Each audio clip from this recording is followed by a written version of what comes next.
Class हम पढ़ते हैं gradient divergence and curl of a function. किसी फंक्शन के लिए हम ग्रेडियंट डाइवर्जेंस और कर्ल को किस प्रकार से कैलकुलेट करेंगे, किस प्रकार से निकालेंगे, इस पर हम चर्चा करते हैं। सबसे पहले आता है आपका वो है gradient of a scalar field.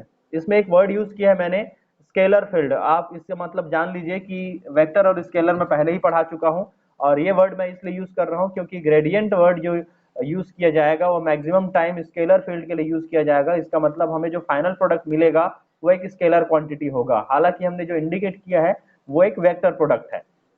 जैसे मान लीजिए आपके पास कोई फंक्शन है एफ, तो अगर आप उसका ग्रेडियंट निकालते हैं तो ग्रेडियंट ग्रेड एफ हो जाएगा, और उसके तीनों एक्सेस के जो यूनिट वेक्टर्स हैं उसके साथ उसका डिफरेंशिएशन होगा। मतलब आई के साथ वेक्टर आई के साथ एफ का differentiation d by d x, j के साथ उसका differentiation d by d y, और जे के साथ उसका differentiation d by d z है। तीनों में फंक्शन कॉमन है, आप देख रहे हैं। अगर फंक्शन कॉमन करके बाहर निकाल दूं तो ब्रैकेट के अंदर बचता है केवल कौन सा वैल्यू, हाँ डेल वाली वैल्यू बचती है। इस पॉइंट वैल्यू को पूरा डेल के नाम से जाना जाता है, ये आपको दिखाई दे रहा है, D upon D X, D upon D Y, D upon D Z. इसे ऑपरेटर कहते हैं। ऑपरेटर को मैंने इंडिकेट किया हुआ है, अलग से देख सकते हैं, ऑपरेटर डेल। ये आपने बीएससी फाइनल ईयर में भी पढ़ा होगा क्वांटम मैकेनिक्स में कि डेल इज इक्वल टू होता है del upon del X plus del upon del Y plus del upon del Z. ये ऑपरेटर है, लेकिन याद रखना यहाँ पर ये ऑपरेटर यूनिट वेक्टर के साथ इंक्लूडेड है। थान सिंह अपना माइक म्यूट करो। तो अब ग्रेड एफ को क्या लिख सकते हैं, डेल एफ करके इंडिकेट करके लिख सकते हैं, जो मैंने यहाँ पे इंडिकेट किया हुआ है।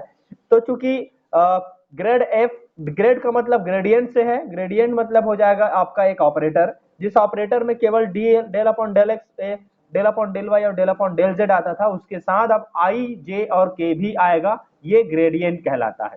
ठीक है, अब इसके तीन प्रॉपर्टीज हैं जो आपको समझना है। जैसे आप अवकलन में या डिफरेंशिएशन में करते हैं वही नेचर आपको ग्रेडियंट के साथ भी शो करना होता है। जैसे पहला प्रॉपर्टी है कि ग्रेडियंट के साथ सामने में कोई दो अलग अलग फंक्शन आते हैं एफ और जी, तो उसका ग्रेडियंट होता है ग्रेड एफ प्लस ग्रेड जी। इसका मतलब दोनों फंक्शन को अलग अलग तरीके से क्या करेगा, वो ग्रेडियंट का डाइल्यूशन करेगा, निकालेगा। ठीक उसी प्रकार अगर ग्रेडियंट के सामने कोई फंक्शन जो है एफ और जी मल्टीप्लाई के फॉर्म में है, तो उसे सॉल्व करते समय एफ ग्रेड जी हो जाता है। मतलब पहले फंक्शन को उन्होंने बाहर कर दिया एज अ कांस्टेंट, और दूसरे फंक्शन का वो ग्रेडियंट निकाल रहा है, फिर दूसरे फंक्शन को क्या कर रहा है, वो बाहर निकाल रहा है और पहले फंक्शन का ग्रेडियंट कर रहा है। ये मल्टीप्लीकेशन फॉर्मूला है जो आपने शायद अवकलन में पढ़ा होगा, जो मैंने ग्रुप में डाला हुआ था। देन अदर वन थर्ड आएगा, ग्रेडियंट के सामने अगर कोई पर्टिकुलर फंक्शन डिवीजन के फॉर्मूला में है, मतलब भाग के रूप में है, तो भाग के रूप में सॉल्व करते समय आपको बताना पड़ेगा डेल, आप ग्रेडियंट की जगह में डेल का यूज कर सकते हैं, मैं पहले बता चुका हूं। तो हो जाएगा जी डेल एफ, फिर माइनस हो जाएगा एफ डेल जी, ये फार्मूला याद रखेंगे, अपॉन क्या हो जाएगा जी स्क्वायर। ये तीनों फार्मूला आप अभी नोट कर लेंगे तो ज्यादा अच्छा रहेगा, नोट डाउन कर लेंगे, या अगर आप स्क्रीनशॉट ले सकते हैं तो स्क्रीनशॉट ले लीजिए। मैं नेक्स्ट की तरफ चलता हूं, ये तीनों याद रखिएगा, इन तीनों से रिलेटेड प्रॉब्लम आएगा, आपको उसे सॉल्व करने आना चाहिए। मैं आगे बढ़ूं नेक्स्ट में।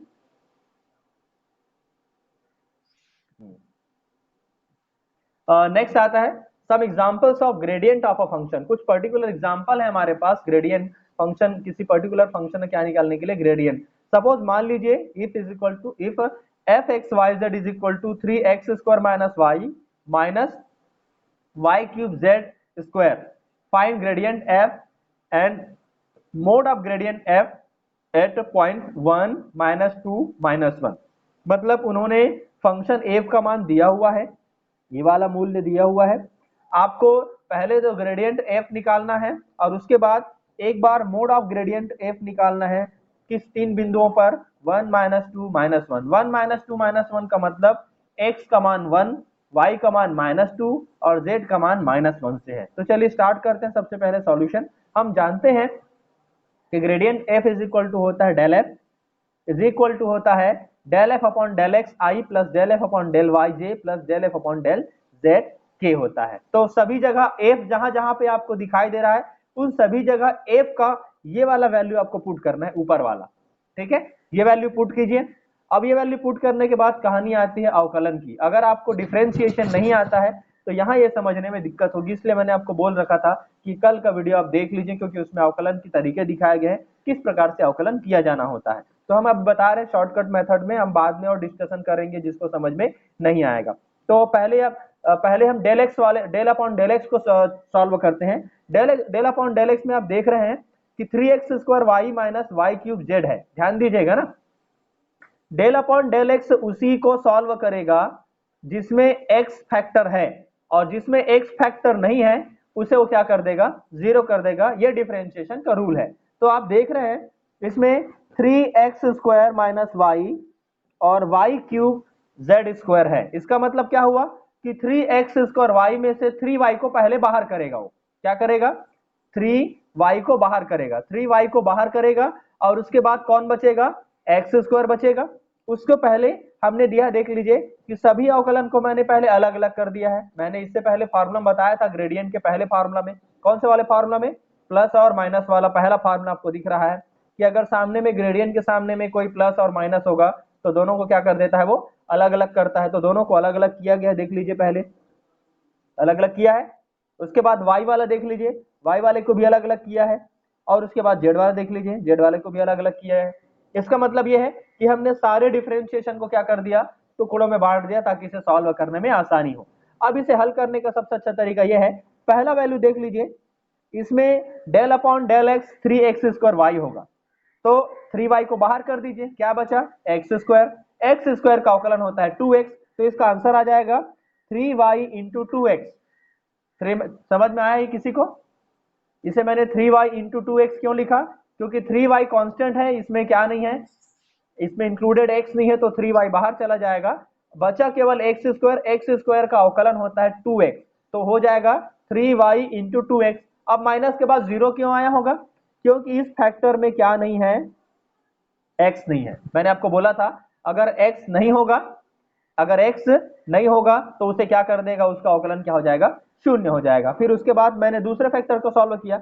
दूसरे फैक्टर में देखिए डेल अपॉन डेल y में 3x² y है, इसमें कौन बाहर आएगा, पहले 3x² बाहर आएगा, y का अवकलन होगा 1, इसलिए इसका आंसर लिखा होगा, देख लीजिए 3x² इंटू 1, फिर माइनस दिया है, देखिए वाई क्यूब z², तो वाई क्यूब बाहर आ जाएगा, केवल कौन बचेगा, z² बचेगा, इसका आंसर हो जाएगा z² बाहर आएगा तो वाई क्यूब का अवकलन हो जाएगा 3y² इसका आंसर हो जाएगा। इसके बाद तीसरा बचा है, देखिए डेल अपॉन डेल z में गुणा है 3x² y का, 3x² y में z नहीं है, इसलिए इस फैक्टर का अवकलन क्या हो जाएगा, शून्य हो जाएगा। और लास्ट में बचेगा वाई क्यूब z², और डेल अपॉन डेल z में वाई क्यूब बाहर आएगा, z² का अवकलन होता है 2z, इसका मतलब वाई क्यूब माइनस 2z इसका आंसर। अब ये इसको इंडिविजुअल किया मैंने, i वाले को i के साथ, j वाले को j के साथ, और k वाले को k के साथ मैंने लिया x, तो इसका आंसर आ जाएगा पहले का 3y into 2x is equal to हो जाएगा 6xy, जो कि मैंने लिखा हुआ है 6xy i के साथ। उसके बाद j वाले को मैंने जो कहते हैं लिख दिया, देख लीजिए इसमें 3x² minus 3y² z² j plus last में बचेगा माइनस 2y क्यूब j। ये आपका क्या आंसर था, ग्रेडियंट f का मान था। यहां तक सभी को समझ में आ गया कि ग्रेडियंट f का मान मैंने कैसे निकाला। चलिए फिर नेक्स्ट बढ़ते हैं। मैंने इसी में दूसरा सेक्शन लिखा था, and gradient f, mod of gradient f at 1 minus 2 minus 1। Mod of मतलब मैंने बता चुका हूं कि आपको वर्ग निकालना है, तो ग्रेडियंट f का आपको क्या निकालना है, 1 माइनस 2 माइनस 1 पॉइंट पर क्या निकालना है मान। तो आपको मैंने बता दिया था कि 1 इसका मतलब x से है, ठीक है, y मतलब इसका मतलब किससे है, 2 से, -2 से है, और z का मतलब किससे है, -1 से। तो तीनों मान को आप दिया है, ये तीनों मान ऊपर के समीकरण यहाँ पे क्या करते जाइए, रखते जाइए। जहां पर x दिखेगा वहां 1 रखेंगे, जहां पर y दिखेगा वहां -2 रखेंगे, जहां पे z दिखेगा वहां -1 रखेंगे। ये सारे मान रखने के बाद इसे मैंने सॉल्व किया तो मुझे ये समीकरण प्राप्त हुआ, कौन सा वाला, -12i -9j -16k। ये ग्रेडियंट f का मान निकल गया किस पॉइंट पर, पॉइंट 1 -2 -1 पर। अब इसका मुझे मोड निकालना है। मोड मैंने बता चुका हूं कि मोड मतलब दिए गए फंक्शन का क्या निकालना है, वर्ग मूल निकालना है वर्ग के साथ में। तो -12 का वर्ग आएगा 144, जो कि मैंने दिखा है। दूसरा आएगा -9 का स्क्वायर आएगा 81, और -16 का वर्ग आ जाएगा 256। इस प्रकार से इसका टोटल वैल्यू आ जाएगा 481। इसका आंसर होगा। ये एक आपका ग्रेडियंट का एक एग्जांपल है। इसमें सभी चीज को सभी समझ में आया? मैं आगे बढ़ूं? चलिए, फिर नेक्स्ट आता है एक और एग्जांपल है। ये एग्जांपल भी बहुत सिंपल सा एग्जांपल है, सेम वैसा ही है जिसको मैंने अभी थोड़ी देर पहले बताया था। इसमें इंडिकेट किया गया है फंक्शन f की जगह फाई का उपयोग किया गया है। इसमें दिया गया है, देखिए, if phi x Y Z is equal to x square y plus Y square x plus z square, तो find del phi at the point 1 1 1। X Y z का मान 1 1 1 है। तो ये आप जानते हैं पहले से कि del phi is equal to del वाला वैल्यू है। मुझे फिर वही लेना है, सभी में इंडिविजुअल क्या करना है, एफ वाले वैल्यू को लेना है और सबका अलग अलग क्या करना है, अवकलन करना है। तो देख रहे हैं कि इसमें एक्स वाला फैक्टर है तो इसी वाले फैक्टर में मान आएगा, बाकी दोनों फैक्टर के वैल्यू में जहां जहां एक्स आएगा उसे सॉल्व करेगा, जिसमें एक्स नहीं आएगा उसे क्या कर देगा, जीरो कर देगा। ये पूरे अवकलन का मान ये मैंने निकाल के आपके सामने रखा हुआ है, आप चाहे तो देख सकते हैं कि किस प्रकार से इसे निकाला गया है। तो जो मान निकला है डेल फाई, उसको आई जे के फॉर्म में मैंने रखा है। उसके बाद मैंने एक्स वाई जेड की जगह में वापस 1 1 1 रखा हुआ है। ये डेल फाई का मान मैंने वापस मान रखे और लास्ट में इसका मान निकाला। इस प्रकार से इसका मान आएगा। इसमें मुझे मोड नहीं पूछा गया था, मोड पूछा होता तो मैं मोड निकालता। मुझे केवल ये पूछा गया था डेल फाई की वैल्यू कितनी आएगी एट अ पॉइंट 1 1 1। तो ये निकल जाएगा आपका ग्रेडियंट। ये ग्रेडियंट निकाला गया है। ग्रेडियंट का मतलब होगा किसी भी दिए गए फैक्टर का एक्स एक्सेस वाई एक्सेस और जेड एक्सेस के अगेंस्ट दिए गए यूनिट वेक्टर के साथ उसका अवकलन करना, ये कहलाता है ग्रेडियंट। इसमें कहीं पर भी डॉट प्रोडक्ट और क्रॉस प्रोडक्ट वाले शब्द का प्रयोग मैंने नहीं किया है, इसलिए याद रखना आने वाले समय में मैं एक्स वाई जेड वाले कंडीशन में डॉट प्रोडक्ट और क्रॉस प्रोडक्ट का प्रयोग करूंगा, ग्रेडियंट में नहीं होता है, ये आप याद रखें। मैं आगे बढ़ूं? चलिए, देन अदर पॉइंट। ठीक है, अगर मैं कुछ सवाल देता हूं तो आप लोग इसे बना सकते हैं, इसलिए मैंने इसको ब्लैंक रखा हुआ था। नेक्स्ट हम लोग स्टडी करते हैं। Then other point, divergence of a vector field. इसमें एक शब्द का प्रयोग किया है, देखिए मैंने वेक्टर फील्ड का। वेक्टर फील्ड का प्रयोग मैंने इसलिए किया क्योंकि इसमें आने वाला है एक नया, पुराने वाले जो हमने वेक्टर और स्केलर में देखा था, इसे कहा जाता है the dot product value of a function, that is called divergence. ठीक है, इसलिए डी को समझना। डाइवर्जेंस का मतलब है दिए गए वेक्टर क्वांटिटीज का आपको डॉट प्रोडक्ट निकालना है, एक्स एक्सेस है, वाई एक्सेस के अगेंस्ट और जेड एक्सेस के अगेंस्ट। ये दिया गया है। इसमें v को हमने किसी पर्टिकुलर कंपोनेंट के लिए वेक्टर फंक्शन माना हुआ है। v1 v2 और v3 कंटिन्यूसली x y और z एक्सेस के लिए कंटिन्यूसली वैल्यू है।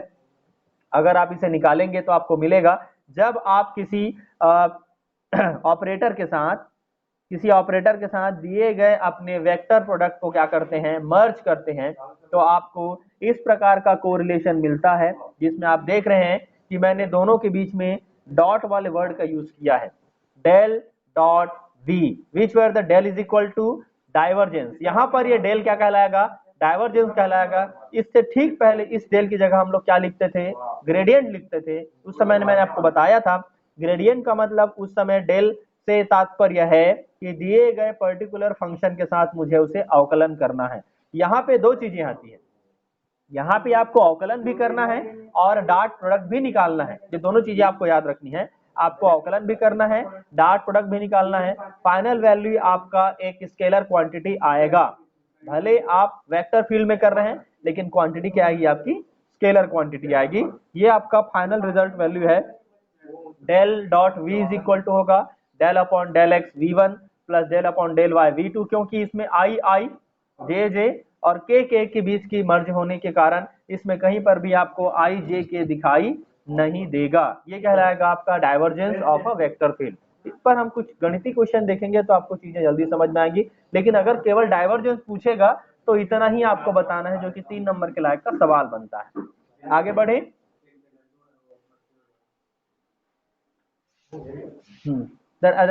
इसमें एक मैथमेटिकल प्रॉब्लम सॉल्व देखेंगे तो जल्दी चीजें समझ में आएंगी। एक एग्जांपल मैंने दिया हुआ है, देख लीजिए।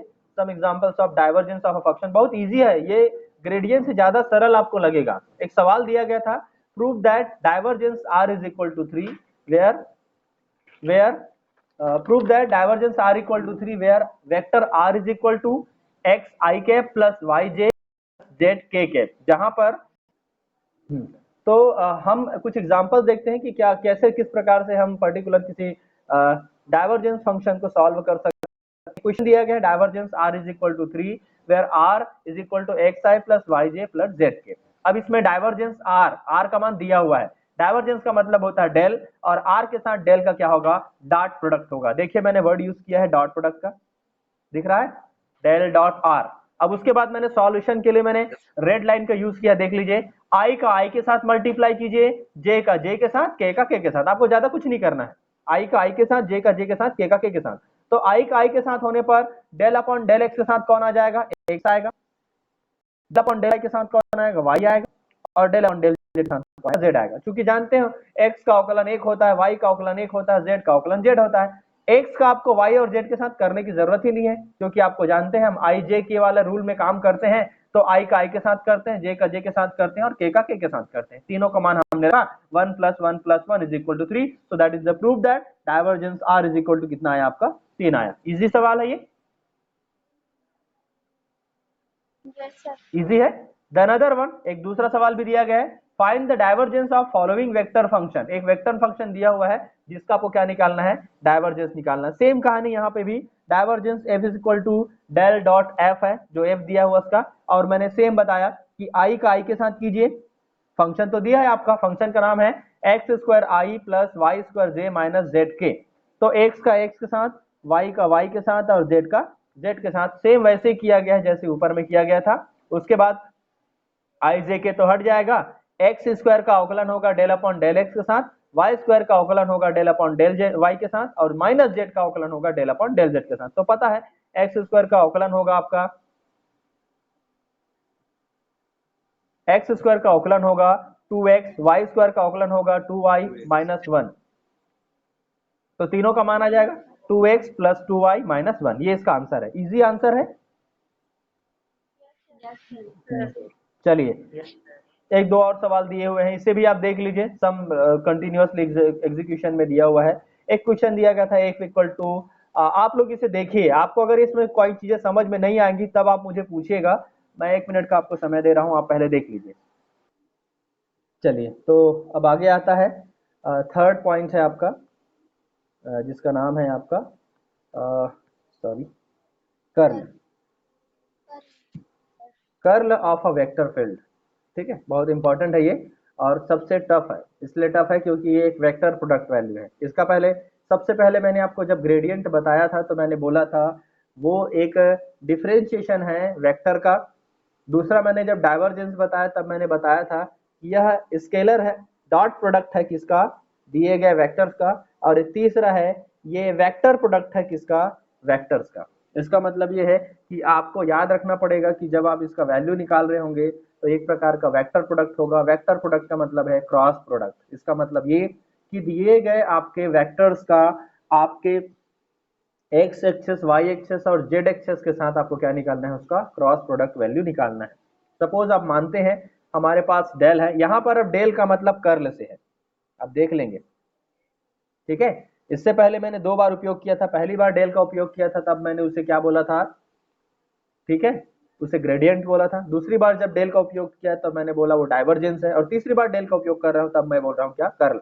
लेकिन इस बार डेल का मतलब है, कर्ल का मतलब है कि उस डेल का दिए गए वेक्टर के साथ क्या, क्रॉस प्रोडक्ट। क्रॉस प्रोडक्ट का तरीका मैंने बता दिया था, सॉल्व कैसे करना होता है कि आप जब उसको सॉल्व करेंगे तो लेंगे आई जे के, और उसके बाद ले लेंगे सबसे पहले डेल का लेंगे, तो डेल का मान क्या होता है, डेल बराबर क्या होता है, del X upon del, del upon del X, del upon del Y, del upon del Z, यही लिखा है मैंने, देख लीजिए।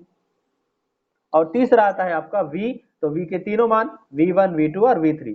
फिर से सॉल्व करने का आप तरीका जानते हैं, कैसे सॉल्व करते हैं बता चुका हूं मैं, डिटरमाइनेंट को सॉल्व करने का तरीका बता चुका हूं मैं, याद रखना। ठीक है, मैं बार बार बोला हूं कि आपको इसे i को जब सेलेक्ट करेंगे तो i के सामने जो वैल्यू रहेगा उसे आप नोट करेंगे, फिर इसका क्या निकालेंगे, तिर्यक गुणा करेंगे, फिर उसके बाद j के सामने सॉल्व करेंगे तो उसके सामने क्या गुणा करेंगे, और फिर जब क्या करेंगे तो उसी प्रकार इसमें क्या करेंगे, ट्रायगोनल मल्टीप्लाई करेंगे। ट्रायगोनल मल्टीप्लाई करते समय आप ध्यान रखें कि जिस प्रकार इसमें आप देख रहे हैं i के साथ डेल अपॉन डेल वाई के साथ v3 था, तो डेल अपॉन डेल वाई के साथ v3 ही आएगा। देख लीजिए मैंने जो निकाला उसमें डेल अपॉन डेल वाई के साथ v3 है, उसके बाद माइनस है, फिर डेल अपॉन डेल जेड के साथ कौन है, v2 है।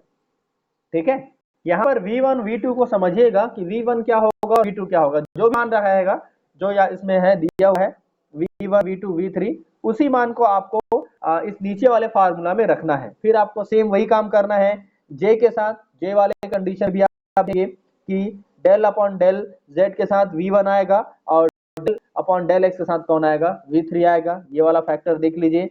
और तीसरा k के साथ सेम वही कहानी है, डेल अपॉन डेल x के साथ v2 आएगा और डेल अपॉन डेल y के साथ कौन आएगा, v1। ये तीसरा फैक्टर हो जाएगा आपके। इस प्रकार से निकलता है curl v is equal to del into v, cross product of curl, ठीक है, विथ वेक्टर्स। कोई सवाल पूछ रहे थे क्या?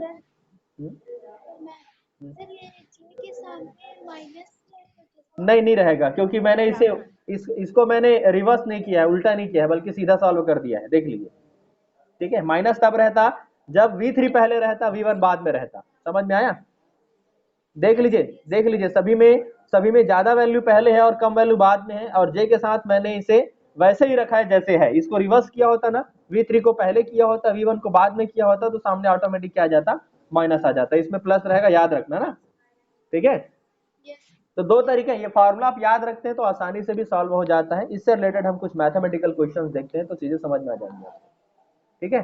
चलिए, some examples of curl of a vector field of a function. Prove that the curl r is equal to 0। आपको पूछा गया है कर्ल r का मान शून्य है, आपको ये सिद्ध करना है, जहां पर r equal to xi plus Y J plus Z K है। तो आपको पता है curl r is equal to होता है del cross r, del cross r। Del के साथ r का क्या होगा, क्रॉस प्रोडक्ट निकलेगा। डेल का मान आपको पता है, आई जे के तो पहले रखेंगे, और डेल का मान पता है, del upon del X, del upon del Y, del upon del Z. R का मान भी आपको दे दिया गया है एक्स वाई जेड। बाकी कहानी आपका इजी है, सॉल्व करके देख लीजिए आप, मान शून्य आएगा। अब आप सोच रहे होंगे sir del Z upon del Y शून्य क्यों आया, तो आपको पता होगा डेल अपॉन डेल वाई का मान कोई भी फंक्शन रहे शून्य आएगा वाई को छोड़ के। तो z का अवकलन y के अगेंस्ट क्या आएगा, शून्य आएगा। y का अवकलन z के अगेंस्ट क्या आएगा, शून्य आएगा। x का अवकलन z के अगेंस्ट क्या आएगा, शून्य आएगा। z का अवकलन x के अगेंस्ट क्या आएगा, शून्य आएगा, ठीक है। y का अवकलन x के अगेंस्ट क्या आएगा, 0 आएगा। उसी प्रकार x का अवकलन y के अगेंस्ट क्या आएगा, 0 आएगा। तो सारे फैक्टर वैल्यू क्या आ गए, 0 आ गए। तो आप ये रीजन जानते हैं, क्योंकि मैंने इसमें लिखा गया है z जहां पे एक डिफरेंट वेरिएबल है, और डिफरेंट वेरिएबल का अगर डिफरेंट के अगेंस्ट क्या होगा, अवकलन होता है रेस्पेक्टिवली, तो उसका वैल्यू क्या आ जाता है, शून्य आता है। इसलिए पूरे फैक्टर वैल्यू क्या आ जाएगा, 0 हो जाएगा। ये प्रूव हो जाएगा कि कर्ल r का वैल्यू क्या हो जाता है, शून्य होता है। एक और सवाल मैंने इसमें इंडिकेट किया हुआ है, देख लीजिए। Find the curl F if f is equal to Z square I plus X square J plus Y square K cap. We know that, हम ये जानते हैं कि curl f is equal to del f होता है cross में, और f का वैल्यू हमको दिया गया है Z square plus X square plus Y square. सभी के मान मैंने रखी है, देखिए सभी के साथ। फिर वही क्रॉस प्रोडक्ट वाला कहानी है, ट्राइगोनल आपको मल्टीप्लाई करना है, उसके बाद जो वैल्यू आया उसका अवकलन किया, अवकलन करने के बाद आई जे के फॉर्म में जो आंसर आया वो इस प्रकार की वैल्यू है। इसमें किसी को कुछ डाउट है तो पूछ सकते हैं। एक्स स्क्वायर वाई स्क्वायर का अवकलन तो 2y होगा, और x का मान दिया है z के अगेंस्ट, तो वो तो 0 हो जाएगा, ये वैल्यू 0 होगा इसमें, ठीक है। z का अवकलन होगा, y वैल्यू ये 0 हो जाएगा, एक्स स्क्वायर का अवकलन होगा, और ये z वाली वैल्यू क्या हो जाएगी, 0। जिसमें मैंने राउंड लगाया वो सारे वैल्यू 0 हो जाए, क्योंकि उसके अगेंस्ट जो अवकलन हो रहा है वो दूसरा वेरिएबल है। सेम वेरिएबल रहता तो उसके अवकलन का मान आ जाता, इसमें वेरिएबल दूसरा है, इसलिए अवकलन का मान डिफरेंट आएगा। इसमें किसी को कोई डाउट है तो पूछ सकते हैं, मैं नेक्स्ट करूंगा। नेक्स्ट चले। Yes sir.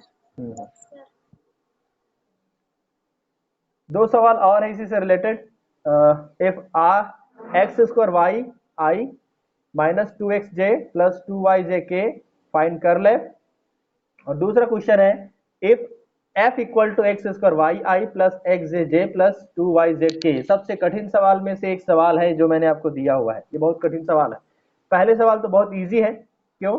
क्योंकि क्रॉस मुझे केवल f का मान दिया है और मुझे कर्ल f का मान निकालना है। ये तो प्रीवियस वाली मेथड से मैंने इसे सॉल्व कर दिया, ज्यादा कुछ मेहनत का काम नहीं है इसमें, केवल मुझे तिर्यक गुणा करना था और गुणा करके मैंने इसे सॉल्व कर लिया, इसका आंसर आ गया। इसमें एक कहानी ये है कि इसमें डाइवर्जेंस और कर्ल और एफ दिया हुआ है। तो सवाल आपके पास ये है कि जब आपको डाइवर्जेंस और कर्ल दिया है दो एक साथ, डाइवर्जेंस का मतलब डॉट प्रोडक्ट है और कर्ल का मतलब क्या है?